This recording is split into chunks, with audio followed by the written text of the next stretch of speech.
CBS Sports. High drive, center field, hit the wall, grand slam. This is magnificent. Got a fantasy question? Email fantasybaseball@cbsi.com. Get ready to win your league. Where fantasy becomes reality. Now here's Frank, Scott, Chris, and Adam.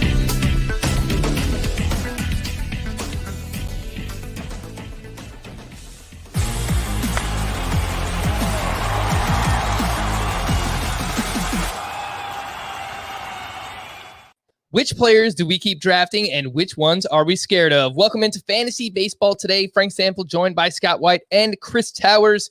We are now just 1 week out from opening day. You guys hyped? Scott's hyped. I see it.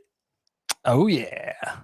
Just had my home draft tonight. It did not go well. It did not go. I don't know why. I underestimate the people in my home league every year. Scott, I'm like, Scott, I've got a song about that. yeah, you do.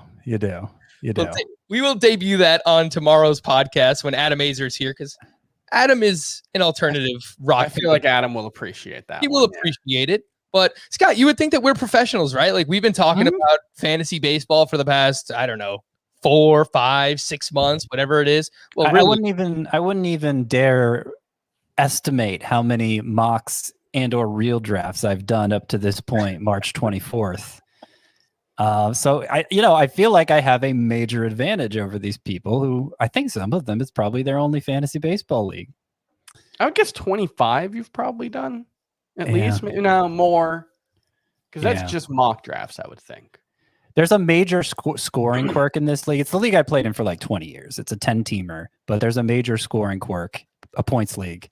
Strikeouts for hitters are full -1 instead of -0.5 point. And you wouldn't think that would have as big of an impact as it does, but it really shrinks the usable hitting pool, especially at a time when hitters don't really care how much they strike out. There are very few hitters that can deliver a near 1-to-1 strikeout to walk ratio anymore. And they all got pulled up, as they should have, but more dramatically than I expected. So I really, Austin Meadows, I took in like round 10, but I was disappointed I didn't get Anthony Rizzo instead, because I'm just not sure. Unless Meadows is as good as he was 2 years ago, he might not be startable in this league. Oh, come on, Scott. You know the deal when it comes to Austin Meadows. So we're going to talk about Austin Meadows a little bit later on. Players we keep drafting, of course, players that scare us. We're going to run through each position. I did a 15-team salary cap draft right before we started. That's actually why we started a little bit later here tonight on YouTube. And I wound up with Trevor Bauer. Should you be scared of Trevor Bauer? Let's hit these news and notes first before we get into some of those players that we love. Just knock this out right at the top. The MLB is saying that they are going to crack down on pitchers using foreign substances. So good luck, because, as we've read in articles, it's probably over 95% of pitchers that are using something. Chris, is there any impact to this? Like, are you actually scared to draft someone like Trevor Bauer, who you yourself have questioned using substances, or even like someone like Garrett Cole, who kind of seems I have no idea what you're talking about. Oh, all right. Well, does this worry you at all? This idea that the MLB is going to crack down on pitchers using stuff? No. I would imagine, my guess, and obviously this is just a guess, but my guess is we're going to see like 2 or 3 token ejections early on in the season, maybe like a fine for a high profile player, and then it'll be nothing. And I'm not going to say whether that means people will stop doing it, but I would expect that it's going to be pretty inconsistently adjudicated, and it's not going to make a significant impact. So, like, there are a handful of players who have seen, let's say, suspicious increases in their spin rates in a way that you typically don't expect without the use of foreign substances. Garrett Cole is one of them. Tyler Mahle is one of them. Trevor Bauer is one of them. A handful of guys on the Cincinnati Reds. TJ Antone is one of them. If you want to downgrade them, fine. But my guess is there are more pitchers who are using some sort of thing than are not. And we don't know for sure who is, and we don't know for sure who isn't. And we don't know how much of an impact it makes and blah, blah, blah, blah, blah. So, And we don't even really know how they're going to right. pick out those players. Like, is it because I know they're tying it to StatCast? Are they talking about increases from last year in case, Bauer's off free because he already made that jump last year, It was very funny to see Trevor Bauer's agent asking Jeff Passan whether players who used before last year or this year will be grandfathered in. Yeah, it's quite that was the term she used. Look, I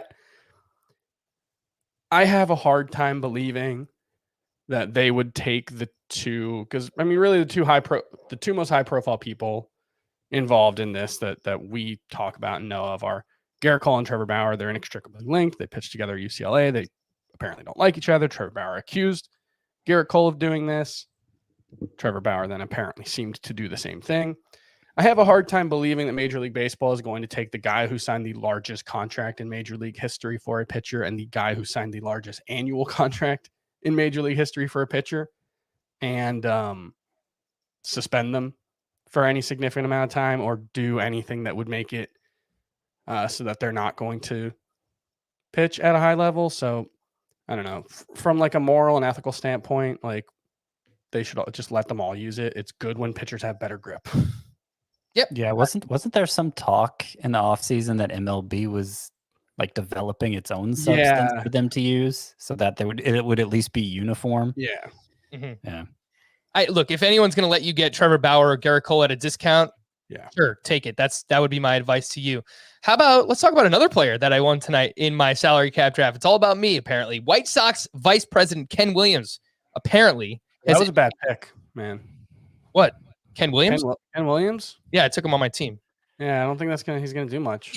It's a really set the over under at 0.5 steals, and I'll take the under. It's a really unique format, Chris. I mean, let me tell you about it. The player I won was actually Andrew Vaughn, but White Sox Vice President Ken Williams apparently has indicated to Bob Nightingale that Andrew Vaughn will not be kept down in the minors for service time reasons.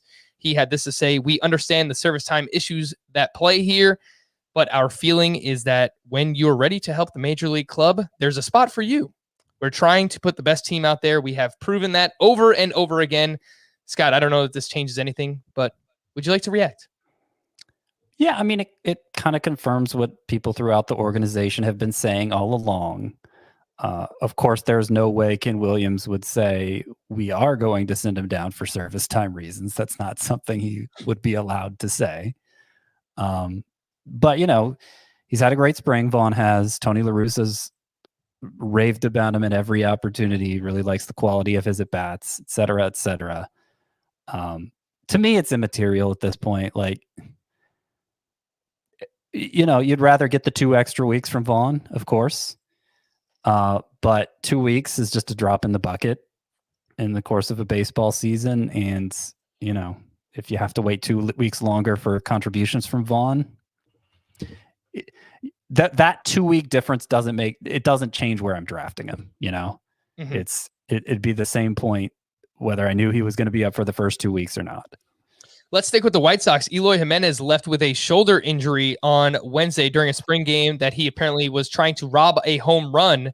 And Scott, I think you were researching this from some kind of doctor talking about it. On Twitter, Dr. Jesse Morse. That's his Twitter handle. I've seen him on Twitter. Yeah, he does a lot of stuff for fantasy football too. Yep. Right. He brands himself one of the fantasy doctors, and he was suggesting that what he sees in the video from Eloy Jimenez reaching over the fence and kind of hanging by his arm, and then the way his shoulder responds. Dr. Jesse Morse was speculating that he dislocated his shoulder and tore his labrum, which would obviously be bad news. Yeah. I don't think it would be a season ender, but he would miss significant time, and there would be some questions about how he performed when he returned. At least it's his left arm. It's better than his right, but still, it's not good. That's going on the interpretation of Dr. Jesse Morse from a camera angle that isn't particularly close, and it's obviously not definitive, but I feel like it's it's better speculation than I can offer myself. So let's wait and see, but I would be very cautious in my approach to Eloy Jimenez until we hear something more definitive, because right now the team's just calling it shoulder soreness. So it's a big difference between that and a torn labrum. Yeah, and I hope we know more by the weekend, because it's obviously a very big weekend for drafts, the weekend before opening day. So hopefully we find out more on Eloy Jimenez. He went for $26 in this 15-team salary cap draft that I did on Wednesday night. So yeah, that's still a good amount of money. Too much. Yeah, quite a bit there. Nick Anderson, reliever for the Tampa Bay Rays, has elbow tightness. So they're still probably going to mix and match, but this might mean more goes to Diego Castillo. We know Diego Castillo is a really talented reliever. So, Chris, do you think, are you going to be making any adjustments to rankings as a result of this Nick Anderson injury? I'll move Nick Anderson down, but Does it give you more optimism in Diego Castillo? Yeah, I think so, but it's not necessarily a guarantee that he's going to be the guy. This is a team that what was the number? They had 8 different people have a save last season. 12 different people have a save last 60-game season. Sorry, I think the Cubs had 8 last year. So I think there was a stretch where they had 5 saves by different guys, like in a row. A stretch of 5 saves from completely different guys. Yeah, so I would be surprised if they just went, all right, now it's Diego Castillo. He's the closer. Right. There's no question about it. We're going to use him every day. But that's one fewer person. So you figure maybe they get 25 saves and or 45 saves over the course of the season. Maybe Anderson's limited for a month and Castillo gets 2 extra saves. I don't know. It's possible there's a big impact, but I don't think you can count on anyone being the closer for the Rays. Dalton Varsho, catcher/outfielder for the Arizona Diamondbacks, has been optioned to their alternate training site.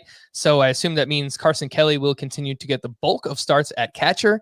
They do have Stephen Vogt as the backup there. It's quite old. But it seems like their starting outfield will be David Peralta, Ketel Marte, and I guess Tim LeCastro. Roster Resource has Pavin Smith in there, but Pavin Smith's in the running. Tim LeCastro, is he playing? I think he's dealing with something, right? I saw his name recently. I think he had COVID. He had COVID. I know he came back from that. Okay. I don't know how he's been performing, but I think he has been playing. If they have Ketel Marte in center field, I'd be kind of surprised that for them to put LeCastro in the lineup. But it's say this about him: he'll get on base and he'll steal bases. He's got a decent walk rate, but in particular, this is a man after my own heart. He gets hit by pitches all the time.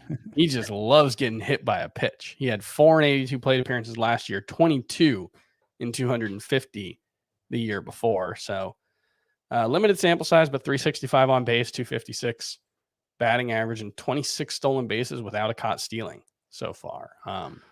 If he is playing regularly, he could be a useful roto option. It's kind of a Miles Straw situation all over again. Yep. Except, a little more competition for the playing time there with LeCastro.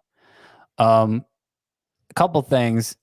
Not a good sign that Dalton Varsho couldn't win a job with Cole Calhoun out. Obviously, there's a chance he figures some things out in the minors and comes roaring back later in the year. But I'm not particularly inclined to stash him unless it's a very deep league or a 2-catcher league.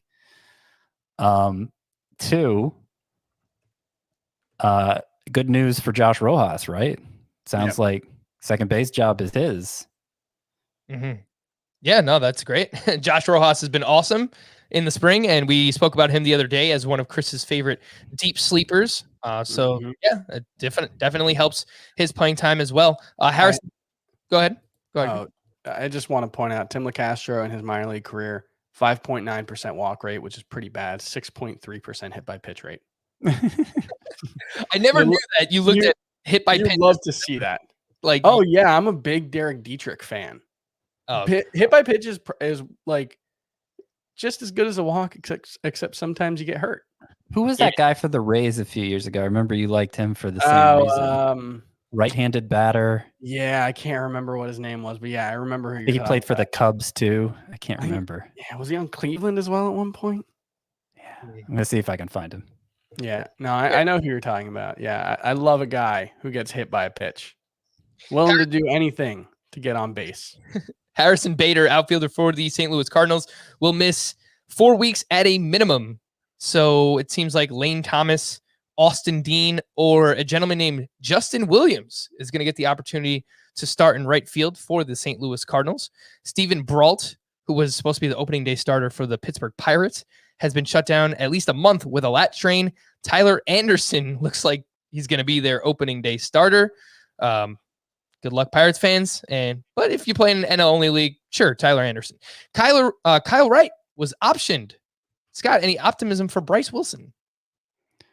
Not really. He's not a big strikeout guy. Doesn't have a very diverse arsenal. I don't think he's a particularly good ground ball guy. Could be wrong about that, but I don't think he is. Throw strikes.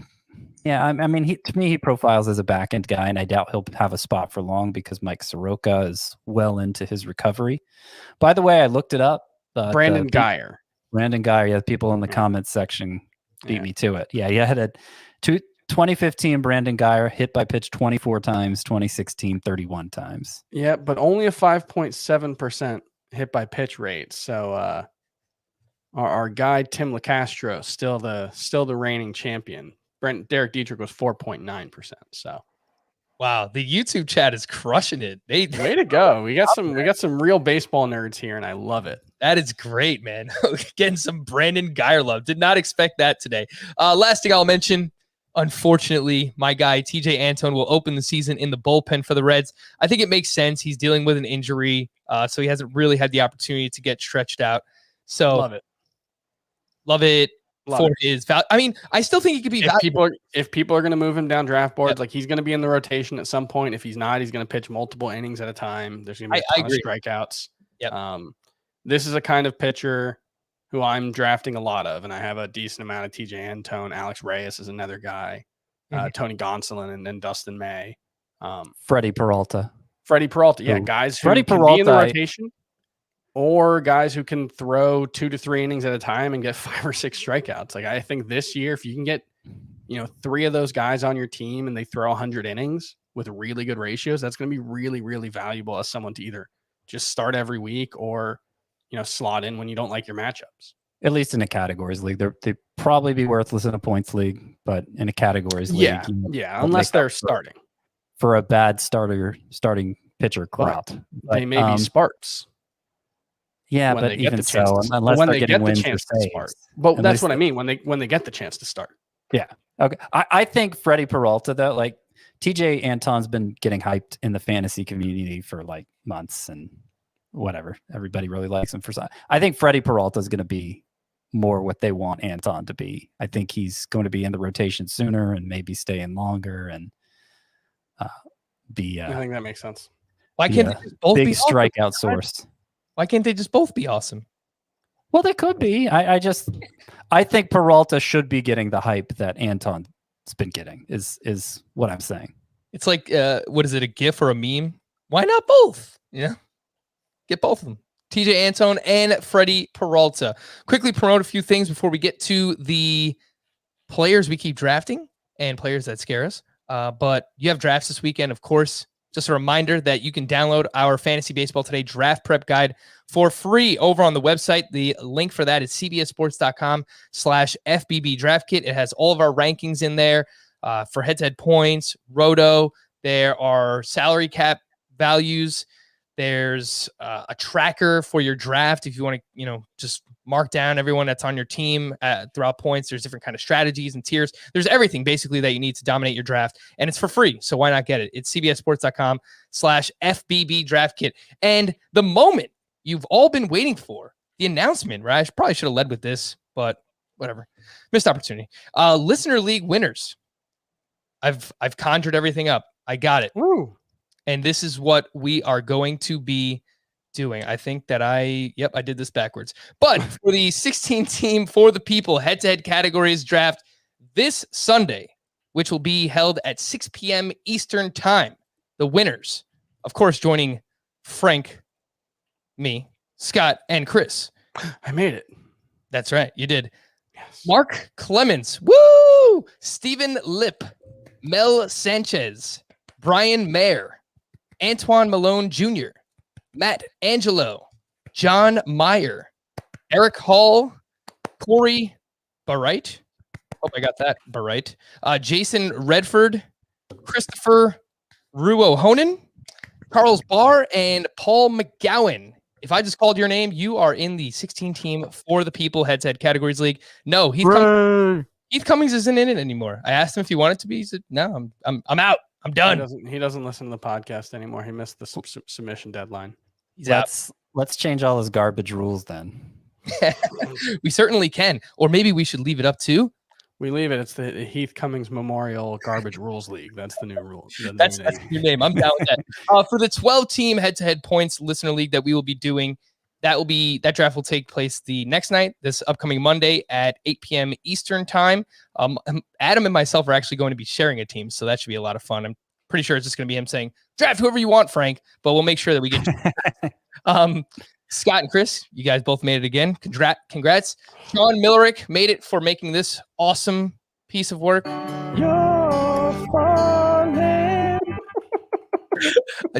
Joel Massey, Jake Goodoo, Makes me laugh. Sean Wemp, Jason Kring.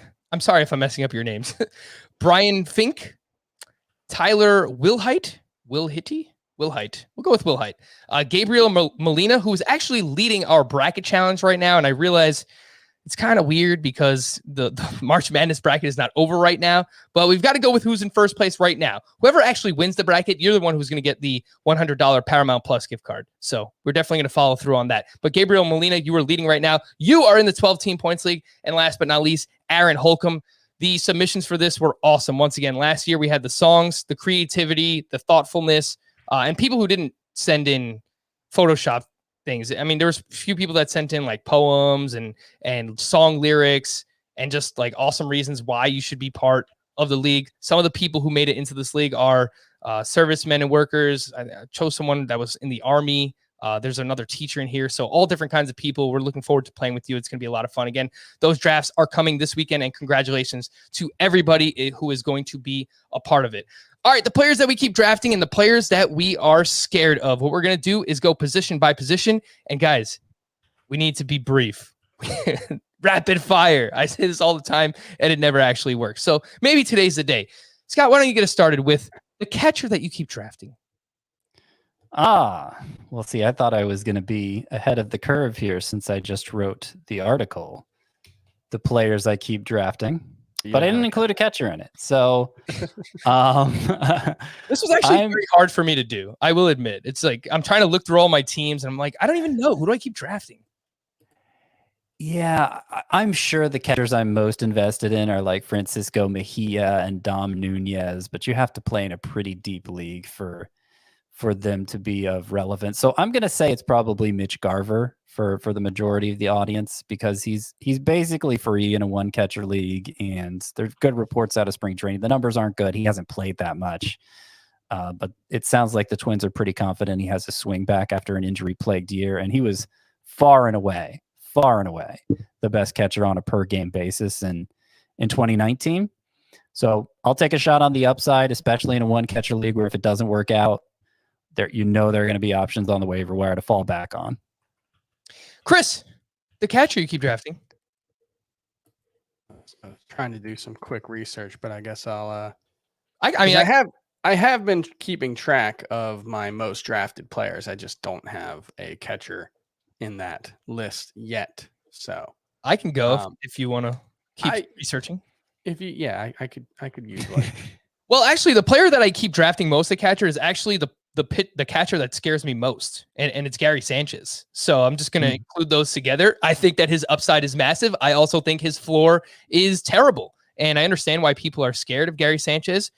Chances are you're probably someone who has had him in the past, and you've been burned by him, and he has a few seasons here hitting around or under 200. I get that, but I still think his upside is.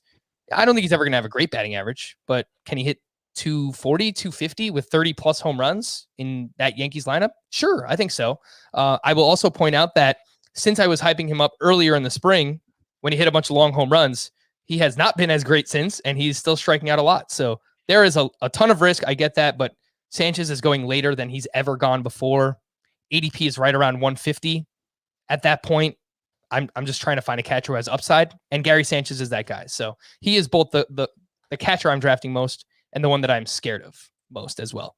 Chris, was that enough time for you? I need like 12 more seconds. Scott, your 10-second thought on Gary Sanchez? Yeah, it's similar to Garver. Just Garver goes even later. Sanchez, I think has a higher floor. I'd be surprised if you dropped Sanchez this year. So, in some ways you could say he's a better pick, but I'd rather just wait and draft Garver. All right, Chris, that was more than 12 seconds, so you should be good to go. Yeah, it's probably Buster Posey. It would have been Will Smith, and it actually may be Will Smith, but given the news recently, I'll just try to make it Buster Posey instead. And it mostly just comes down to, I think he's a good bounce back bet. I think, he was really hampered by a hip injury in 2018 and 2019. He had surgery after 2019, sat out the 2020 season. I think if he can just get back to hitting 280 with 10 home runs, which is what he was doing before that, and really that was just before 2019, I think he's going to be a must-start catcher. Yeah, and I don't want him as my catcher in a head-to-head points league or just a league where you start only one catcher. But in a two-catcher league, you're going to go pretty deep into the player pool. All you need is a catcher that doesn't hurt you, and I think Buster Posey can be that. So I actually don't mind getting him at second catcher in those two-catcher leagues. Chris, we'll go right back to you. The first baseman that you keep drafting. Yeah, the first baseman I have drafted the most is Eric Hosmer. I've drafted him 4 times out of 15 leagues so far. I have 3 more drafts left, and maybe someone else can top him, but that's the guy I've drafted the most. I am a little bit concerned because so far in the spring, he has not been hitting the ball in the air. Last spring, he was right around like 1 ground ball for every fly ball so far. This spring, it's about 3 ground balls per fly ball, which is where he was pre-2020. So that definitely makes me nervous because, we were dealing with a small sample size with his improvement in 2020.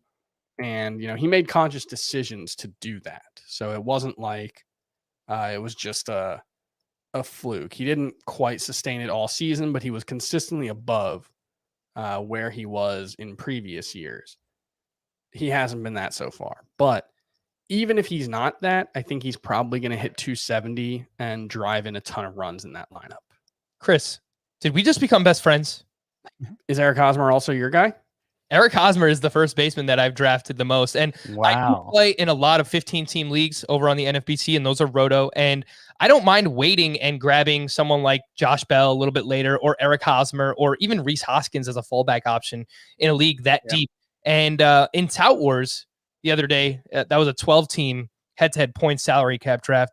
I think I got him for $6 or $7, and he's not exciting. I understand that, but his lineup context alone is just fantastic. Mm-hmm. He's going to hit in the middle of one of the best lineups in all of baseball. And, as the season went on last year, the final month of the season from August 1st on. So it was really the first couple of games from August 1st on, he had a 50% ground ball rate. But I will point out that in the 4 seasons prior, that's been 55% or more. Right, that's the thing. If it's 50%, I think he's gonna be a 25 homer guy who hits 275 at least. Exactly. Yeah. So I'm with you there. Like, he's boring. I get that. I've really been kind of just spreading out who I've been drafting at first base. Yes. I've been getting a lot of Josh Bell as well. But yeah, Eric Hosmer is the guy for me. Scott, the first baseman you draft most. Well, I don't think I've even thought about drafting Hosmer this year. Oh, so wow. I don't like him. I don't like him at all. But I think the first base people probably associate me with the most, and I associate myself with the most, is Matt Olson. But it must be a bunch of mocks where I took him because I don't actually have him. I was thinking it was Josh Bell. Well, I am invested in Luke Voigt in a few leagues, so I think it was a situation where Luke Voigt is still there in round 6 for some reason. Why pass up Voigt in round leagues to take Olsen in round 7. That's kind of been the thought process there.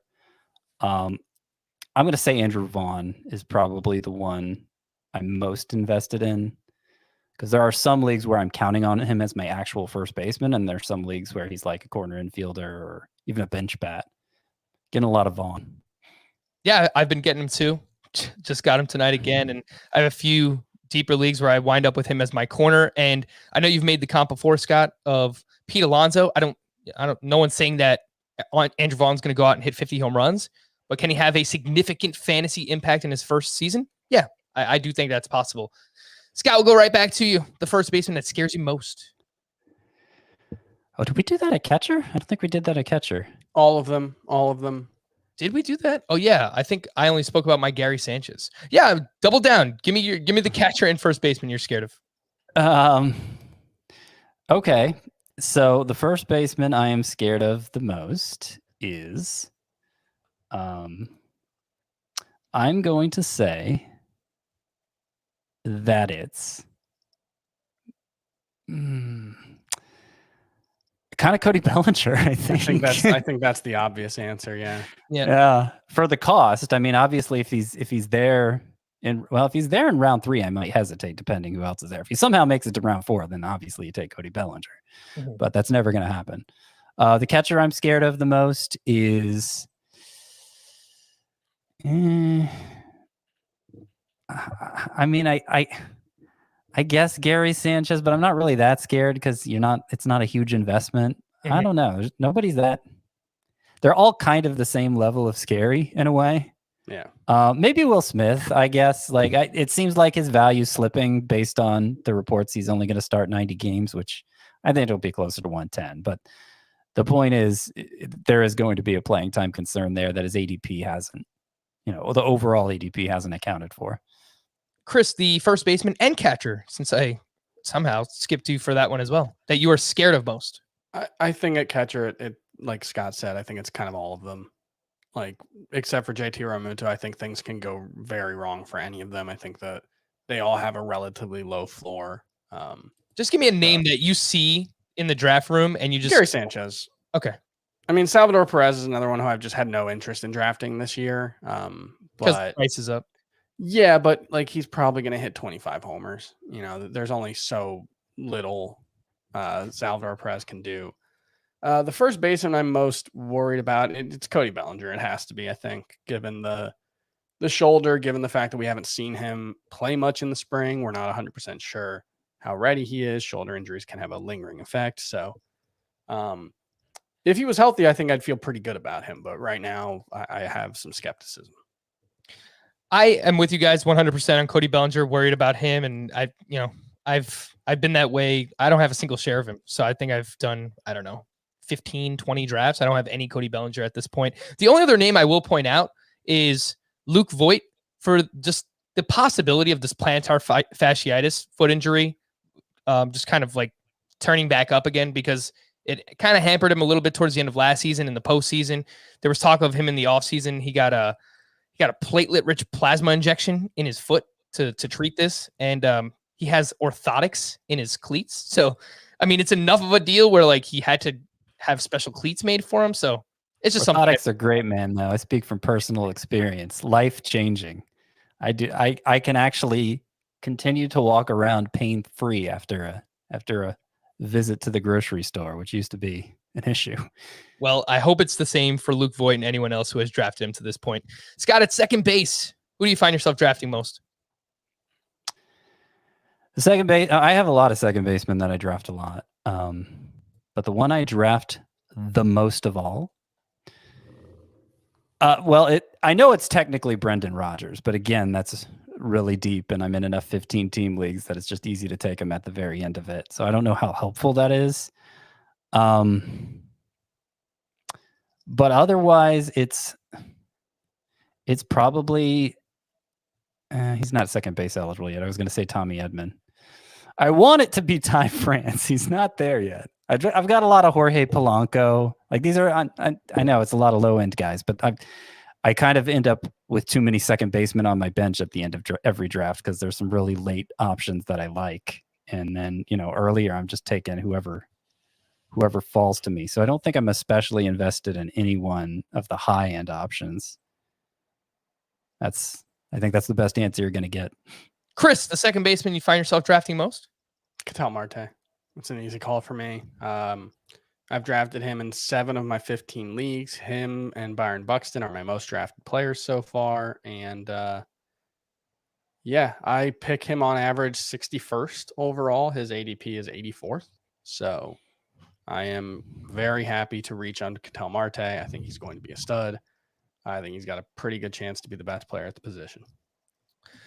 Yeah, I like Ketel Marte. I mean, the price is rising. He went for, I want to say it was like $22 or $23 in this 15-team salary cap draft that I did on Wednesday night. So the price is climbing. I think he's almost back to basically where he was being valued at last year. Maybe rightfully so. We'll see. But I do like Ketel Marte myself. Jeff McNeil is actually the one that I find myself drafting most. And I think regardless of format, he'll be a very solid contributor. He's one of those guys in the middle rounds of a roto or head-to-head categories draft where he's going to help your batting average. And that's, not necessarily the easiest thing to find. So maybe it's 20 home runs, going to be near the top of the Mets lineup. And I think the counting stats should be solid because that lineup is very good. And then in a points league, he makes a lot of contact. It's kind of like a DJ LeMahieu light. And I like the eligibility as well with Jeff McNeil. Scott, a second baseman that you are scared of. This might be the same answer for all of us. Oh, no, it's not. Okay. I got the first syllable out. Keston Hiura. I have passed over in so many drafts when my rankings tell me I'm supposed to take him. I'm just like, it's too early to take that kind of risk. I know the upside is huge. The upside hasn't changed since this time a year ago when everybody was in on him, but the strikeout rate is awful. It's awful, and it's been terrible again this spring, and I just think there's too much downside. He was basically unusable last year, and I think there's a chance he is again. That's for points leagues, though. No, either way, I'd rather just wait and take Dylan Moore if I need that power speed combo, and I'm taking a risk anyway. No, I mean the unusable comment. Yeah. No, he won't be unusable in a roto league. Yeah, he had 13 homers and 32 RBI and 3 steals. Like, you wish the steals were higher, but they were the year before. I don't think that's more home runs than I thought he hit. Mm-hmm. But 212 batting, like that's still pretty. Yeah, no, he wasn't good. Yeah. Yeah. But like Dylan Moore hit 206 in 2019, much larger sample size. Sure, but the cost is way different. Yeah. Yep. Keston Hiura did hit a pair of ding-dongs off of Walker Buehler on Tuesday, so that was nice to see him get going there. But 13 strikeouts and 34 at-bats in the spring. Strikeouts continue to be a big issue for Keston Hiura. I'm scared of him quite a bit myself. Kevin Biggio is the other one that I think we're all kind of worried about, and he's dealing with a pinky injury, which might actually be a fracture. So we'll have to pay attention to what's going on with Kevin Biggio. Chris, do you have another answer outside of Biggio, or was he the one that you're scared of as well? Yeah, I think the thing with Biggio is he's probably going to steal enough bases that he'll still be useful. I think given the price, I'm probably more concerned about Brandon Lau. Because if he doesn't hit, and we've really only seen him hit, I think he has 3 months in the majors with an OPS over 900. He's got a handful with an OPS around 800, but where we're taking him, it's kind of betting that he's going to be, a lot closer to what he was last season. And as we know with the Rays, they're willing to stick a guy in a platoon if he's not producing the way they need him to. So I think there's ways that it can go wrong for Brandon Lau. Players we're scared of again at second base. That was Keston Hiura for Scott, Brandon Lau for Chris, and Kevin Biggio for myself. At shortstop, Chris, who is the shortstop you keep drafting? Adalberto Mondesi. I have 6 shares of Adalberto Mondesi. One of them is even in a head-to-head points league, because if you look what he's done between 2018 and 2019, it's like 161 games, and he's right around 500 fantasy points. That'll play, even at shortstop. So in Roto, it's just really easy. Like, if he's there in the middle half of the second round, I'm probably going to take him. It's so nice not to have to worry about stolen bases after that. I know there's risk if he gets hurt, but if he stays healthy, you're not going to finish lower than half in stolen bases, no matter what else your team looks like. Go big or go home. Chris is drafting Adalberto Mondesi and Byron Buxton on the same team. As we said, he's either going to be in first place by July or he's going to be doing really good in his fantasy football prep. Scott, the shortstop that you keep drafting. It's Corey Seager. He's my ideal choice in round 3, but it's to the point where if it's late in round 2 and all the starting pitchers I want are gone, I'll reach into round 2 to take him. I think if you're looking at like best pure hitters in baseball, it's a foursome right now. It's Mike Trout, it's Juan Soto, it's Freddie Freeman, and it's Corey Seager. If you look at their expected stats last year for those 4, very comparable. Corey Seager was arguably the best hitter in the postseason. He's been arguably the best hitter this spring, and he might be the best hitter in the world when we look back on 2021. For me, it's Tim Anderson.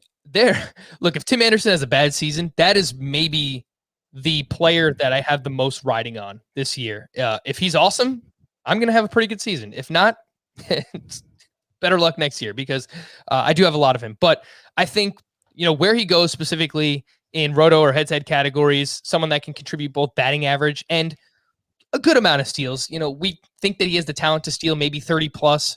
We wouldn't project that. He's probably going to get you 20, but could also give you 20 home runs. Going to lead off for one of the best lineups in the American League. And even in a points league, I know he does not walk, which is typically what we want to see in that format. I think he gets pushed down a little bit too far. He is going to get a lot of volume, a lot of plate appearances, again, hitting at the top of that lineup. So Tim Anderson, someone I just continuously find myself drafting. Chris, the shortstop that you are scared of most? The shortstop I am scared of most is probably, I guess it's Bo Bichette, just based on ADP. I don't think he's going to be bad, and picking a bust at shortstop when I've had to do that for various pieces has been incredibly difficult to do because I don't think there's really anybody who's an actively bad value. But, people are drafting Bichette as a second-round pick based on half of one season, total plate appearances. I just think we're falling into the trap of, well, he's played 2 seasons, but it was like 50 in one and 30 in the other. So it's still a small sample size. It's just too early for that. And he's a guy who doesn't have like amazing tools. He has good tools across the board that we're hoping combine to make a really good player. But like the same was said of Dansby Swanson, and he's turned into an okay player, but he doesn't have that one standout carrying tool. So I think something similar could happen to Bichette. Yep, Blue Jays are going to come for us again because we're talking down their players, but it's Marcus Semien for me, and we just did our Bust 3.0 yesterday, and Scott, you added him to the list recently, and I agree with you. I think he's still kind of overvalued going in that 130 to 150 range. He's had one massive season, and outside of that, I don't think that Marcus Semien has done all that much. So you can either use Semien as the player you're scared of, Scott, or another shortstop that you're worried about. I was actually kind of thinking I could have gone Semien, but I was thinking Mondesi, actually, just the other side of the coin. I mean, I understand the allure of drafting him. Your stolen base needs are kind of met once you do that. But, injury prone, obviously wild fluctuations in his performance as a hitter. You don't really know what you're getting there. And round 3 always seems too early for me to take him. And he never lasts beyond there in a 5x5 league. If you are watching on the video side, don't go anywhere. If you are listening to the podcast, we're going to take a quick break. But when we return, third base is up next here, Fantasy Baseball Today. Scott, why don't you get us started here at third base with the player that you were drafting most at the position? It's Ke'Bryan Hayes. Thank goodness. It's Ke'Bryan Hayes. It might be Alex Bregman, actually. It might be Alex Bregman. Bregman's kind of my ideal 4th-round pick, and I have a lot of him. I still think he has at least 2nd-round upside. But Ke'Bryan Hayes was my player I love on Valentine's Day. And sometimes when I make that pitch that early in draft prep season, I kind of price the player out of my range and don't end up with that much of him. But I've been happy to climb up a couple rounds with everybody else to secure Hayes, because I feel like the bad scenario for Hayes, obviously not the worst case, but kind of the bad, maybe default scenario for Hayes is Gio Urshela with some speed. And I think his ADP certainly gives him that. And then if it turns out he's more of a 30 homer guy than a 20 homer guy, he showed some signs of being last year, and a lot of high exit velocity readings this spring too. Then he could be a total stud. So Hayes is the one I draft the most. Scott, did we just become best friends? I don't know. Did we? I find myself drafting a lot of Brian Hayes recently as well, and I think I'm someone that just reacts too much to spring training, which is definitely a fault as a fantasy player. But I mean, gosh, how can you ignore what he's doing, right? Like after what he did last year, he is now 18 for 40 in the spring, 6 doubles, 2 triples, a home run, 8 RBI, 2 steals. He's batting .450. I've made this comp before. I think the high end projection for Brian Hayes this season is something like what Anthony Rendon did in his second year, where across 153 games, he hit 287, 21 home runs, 111 runs scored. That's definitely optimistic in the Pirates lineup, and 17 steals. It's high end, but I think Brian Hayes might be that type of player. So I'm pretty. I forgot Rizzo had a 17 steal season. Rendon. That's crazy. Did I say Rendon. Rizzo or Rendon? No, Rendon. Yeah, it's Rendon. Oh, you said Rizzo. Okay. Maybe I did. I meant Anthony. Maybe I heard it wrong. But I just want to. I got to be a little bit of a wet blanket. You got it. You got to do it. Because like Frank's best case scenario, that sounds like a pretty reasonable best case scenario, and Scott's like bad case scenario. I'll say default scenario. I upgraded it to default scenario. Yeah, because that like Gio Urshela has 650 plate appearances over the last 2 seasons with 97 runs, 104 RBI, 27 homers, and 310. That sounds like an 85th percentile outcome for Brian Hayes. Like that is definitely not a. I see Gio Urshela more as a 20 homer guy than a 27 homer guy, but it's fine. Obviously, I say that to demonstrate how confident I am in Hayes. So maybe you're not as confident in him. That's fine. I think like someone might look at what Gio Urshela did and be like, oh my God, Brian Hayes, I'm going to put $500 on him winning MVP, and like, well, let's pump on the brakes a little bit.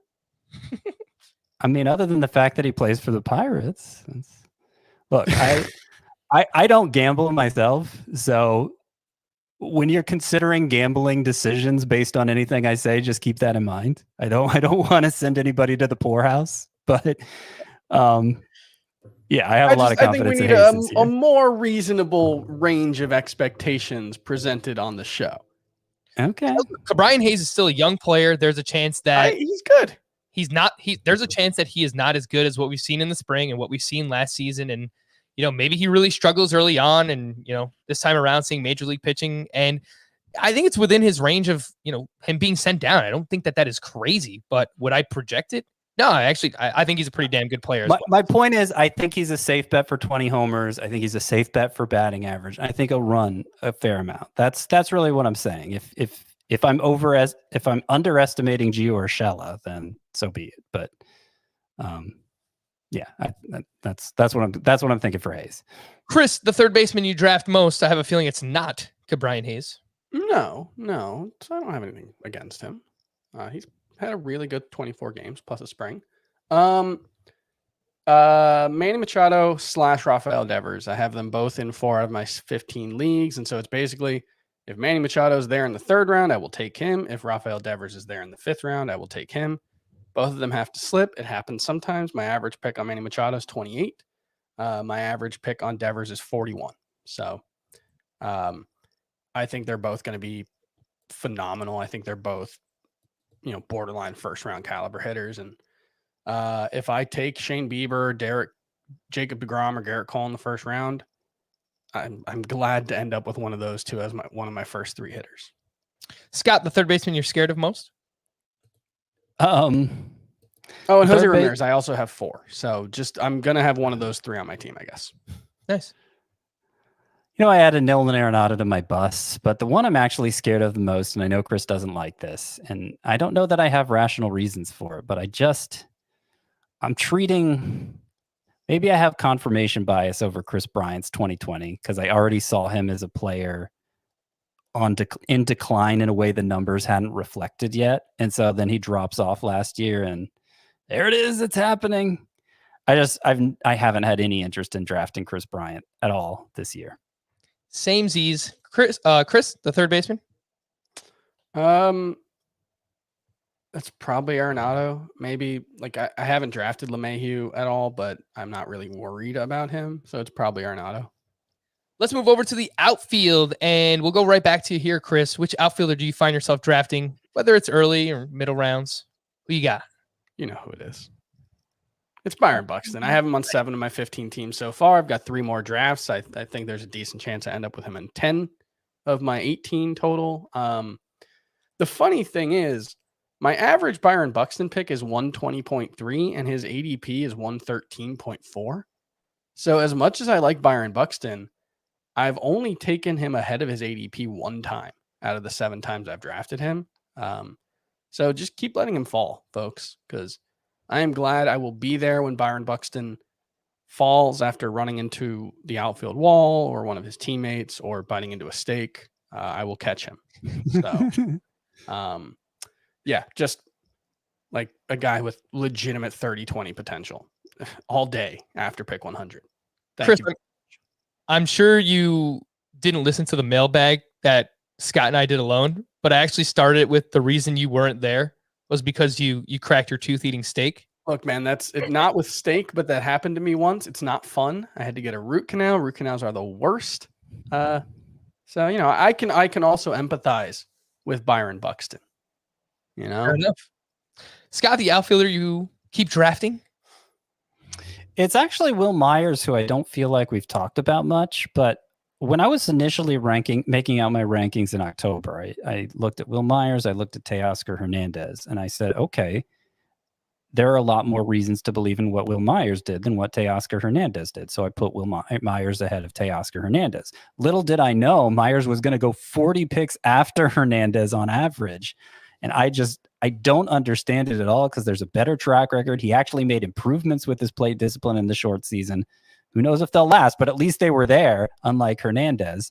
And he has a better track record as a base stealer. Previous 4 years, 21 steals per 155 games for Will Myers. So, like, if he sustains last year's gains, he could be like a 35-15 guy, maybe even more steals than that. And I always love getting him as, like, I don't know, an 11th round outfielder in a roto league. It's just, to me, that's easy money. Yeah. And he was such easy profit last year. I remember he was going probably outside the top, definitely outside the top 250, maybe outside the top 300. And it's crazy how much, you know, this is me speaking out against Trent Grisham, but how much Trent Grisham has risen, whereas Will Myers, who is more of a proven player, has not risen as much. So it's just kind of interesting to compare the rise for both of those guys. For me, it's Austin Meadows. I've talked about him, you know, basically all offseason. I'm giving him a pass for last year.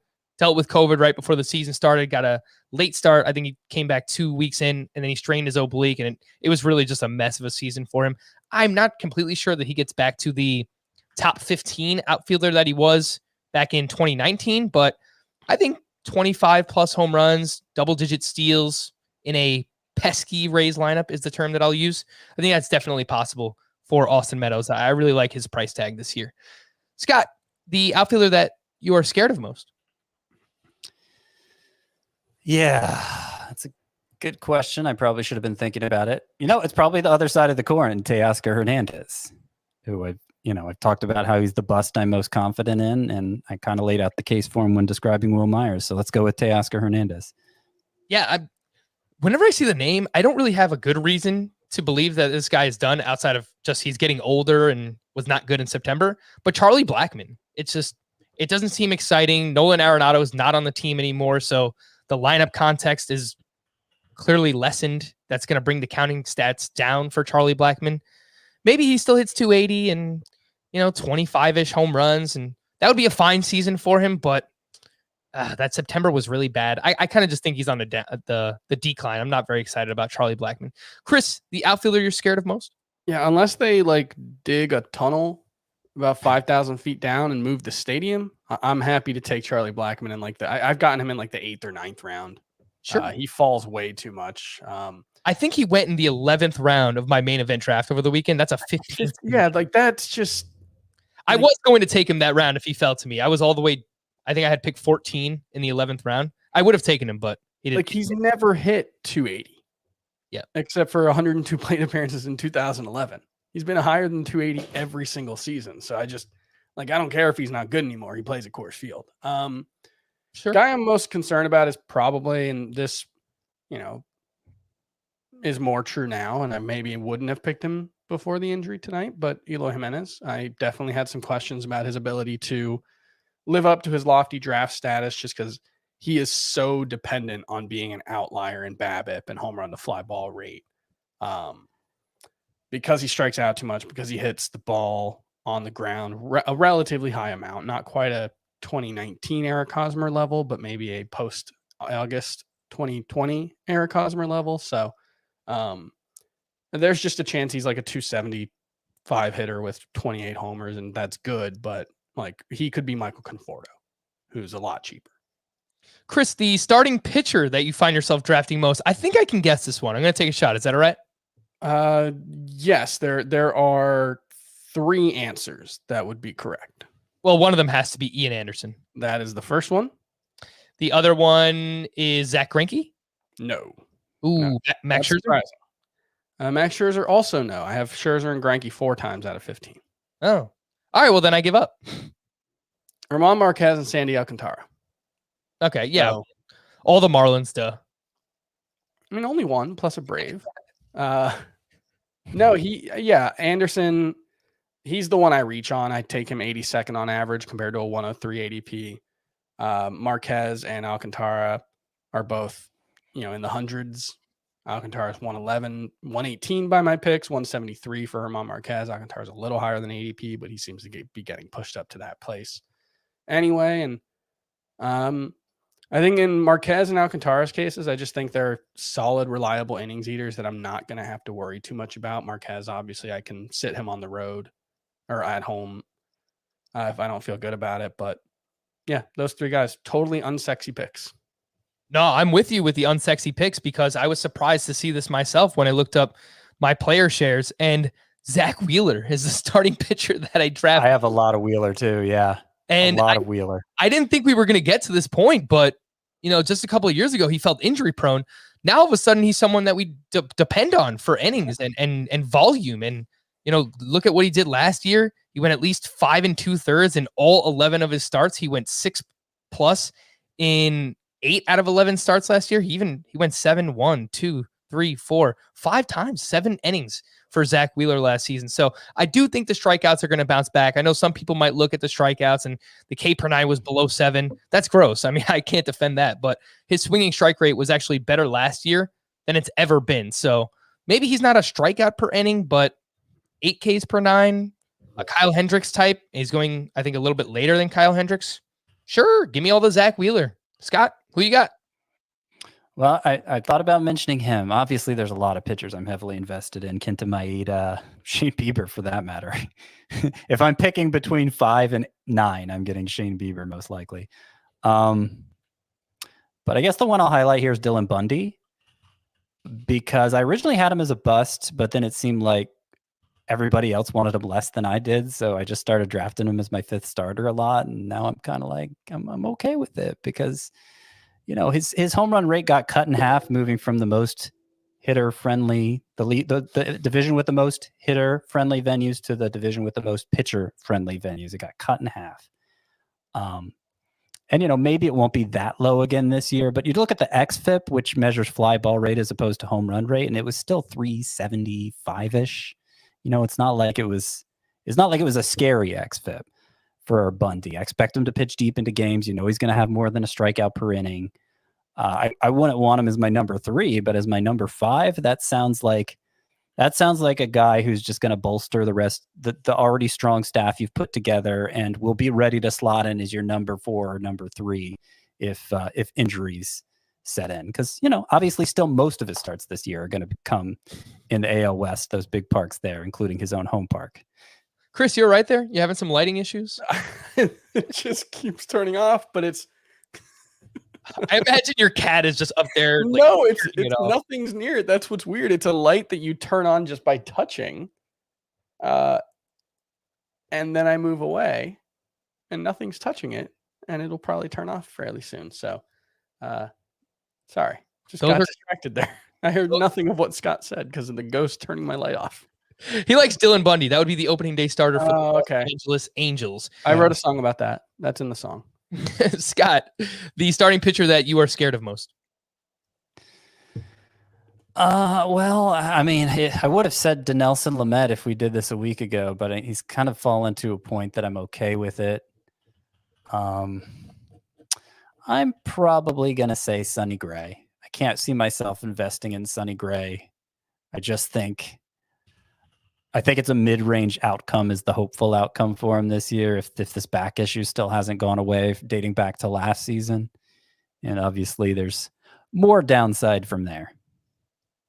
I would have said Max Scherzer, but I'm a fraud, and I got him on one of my teams over the weekend. So the other one there that going inside those top 2 to 3 rounds for me that I'm scared of is Walker Buehler. So nothing about the talent of Walker Buehler. No, I'm not worried about him giving up 9 earned runs in a spring training game.